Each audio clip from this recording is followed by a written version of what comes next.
Сәлем достар, қалдарыңыз қалай? Бүгін мен сіздерге Украин халқының масақ ертегісін айтып беремін. Ертеде екі тышқан болыпты, және даусы әдемі бір әтеш болыпты. Екі тышқан тек ойын ойнап, билеуді ғана біледі екен. Ал әтеш таң атысымен тұрып, өзінің әдемі даусымен адамдарды оятып, жұмысқа кіріседі. Бір күні әтеш сыпырып жүріп, масақ тауып алады. Сөйтіп тышқандарды шақырады. Қараңдаршы, мен масақ тауып алдым дейді. Тышқандар, оны үгіту керек дейді. Әтеш, оны кім үгітеді дейді. Тышқандар, мен емес дейді. Сөйтіп әтеш, жарайды, онда мен үгітемін дейді.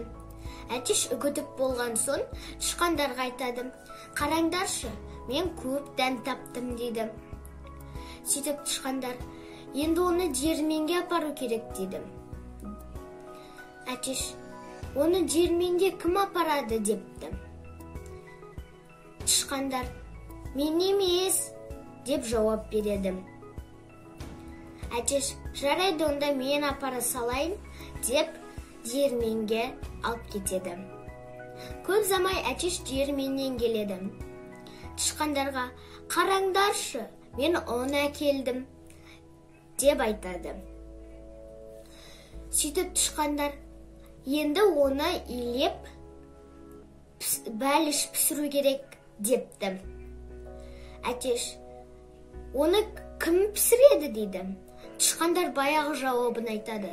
Мен пісірмеймін, мен де пісірмеймін дейді. Әтеш, мен істейтін сияқтымын ғой депті. Сөйтіп әтеш илеп, отын жағып, пешті жағып, бәліш пісіреді. Бәлішті пісіріп болған соң, тышқандар келіп, менің жегім кеп тұр депті. Әтеш болса, тоқтаңдар, алдымен менің сұрақтарыма жауап беріңдер дейді. Сөйтіп, әтештің жауабы мынандай болады. Масақты тауып алған кім деп сұрақ қояды.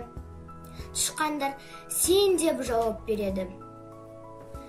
Сосын тағы бір сұрағын қояды.